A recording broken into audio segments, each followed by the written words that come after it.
November నెల ముగుస్తుంది. ఇంకొన్ని రోజుల్లో డిసెంబర్ 1వ తేదీ మొదలు కానుంది. నెల మార్పు అంటే కేవలం క్యాలెండర్‌లో తేదీ మారడం మాత్రమే కాదు. ప్రభుత్వ పరంగా కొన్ని ముఖ్యమైన రూల్స్ మారే అవకాశం కూడా ఉంది. మరి డిసెంబర్ 1 నుంచి ఏ రూల్స్ మారుతున్నాయో తెలుసుకోండి. ముఖ్యంగా మీరు ప్రభుత్వ ఉద్యోగి అయి ఉండి అధిక పెన్షన్ కోసం యూనిఫైడ్ పెన్షన్ స్కీమ్ యూపీఎస్‌కు మారాలని ఆలోచిస్తున్నారా? అయితే మీకు కేవలం నవంబర్ 30 వరకు మాత్రమే గడువు ఉంది. నేషనల్ పెన్షన్ సిస్టమ్ ఎన్‌పీఎస్ నుంచి యూనిఫైడ్ పెన్షన్ స్కీమ్‌కు మారాలనుకునే ఉద్యోగులు ఈ తేదీలోగా అప్లై చేసుకోవాలి. వాస్తవానికి ఈ గడువు సెప్టెంబర్ 30తో ముగియాల్సి ఉండగా దాన్ని నవంబర్ 30 వరకు పొడిగించారు. అలాగే మీరు అక్టోబర్ 2025లో ఏదైనా లావాదేవీపై సెక్షన్ 194 ఐఏ, 194 ఐబీ, 194 ఎం లేదా 194 ఎస్ కింద టీడీఎస్ చేసి ఉంటే ఆ తగ్గింపుకు సంబంధించిన స్టేట్మెంట్‌ను సమర్పించడానికి చివరి తేదీ వచ్చేసి నవంబర్ 30. గడువులోగా స్టేట్మెంట్ దాఖలు చేయకపోతే జరిమానా లేదా వడ్డీ చెల్లించాల్సి రావచ్చు.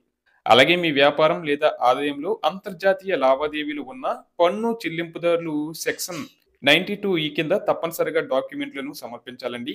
దానికి లాస్ట్ డేటు నవంబర్ 30. ఈ గడువును దాటితే భారీ నష్టాలు ఎదుర్కొనే అవకాశం ఉంటుంది. కాబట్టి ముందే మీ పత్రాలను సమర్పించడం చాలా ముఖ్యం. ఇకపోతే డిసెంబర్ 1 నుంచి మరికొన్ని ఆర్థిక అంశాలు మారబోతున్నాయండి. ముఖ్యంగా డిసెంబర్ 1 నుంచి కొత్త ఎల్‌పీజీ సిలిండర్ ధరలు అమల్లోకి వస్తాయి. అయితే డిసెంబర్‌లో ధరలు తగ్గుతాయా, పెరుగుతాయా అనేది అప్పటి అంతర్జాతీయ మార్కెట్ పరిస్థితులపై ఆధారపడి ఉంటుంది. అలాగే డిసెంబర్ 1 నుంచి విమాన టికెట్ ధరలు కూడా మారొచ్చు. ఎందుకంటే విమాన టికెట్ ధరలను ప్రభావితం చేసే ఏవియేషన్ టర్బైన్ ఫ్యూయల్ ధరలను కూడా ప్రతి నెల మొదటి తేదీన సవరిస్తారు. ఒకవేళ డిసెంబర్‌లో ఏటీఎఫ్ ధర పెరిగితే విమాన టికెట్లు మరింత ఖరీదైనవిగా మారవచ్చు. అదే ఏటీఎఫ్ ధర తగ్గితే ప్రయాణికులకు కొంత ఉపశమనం లభిస్తుంది.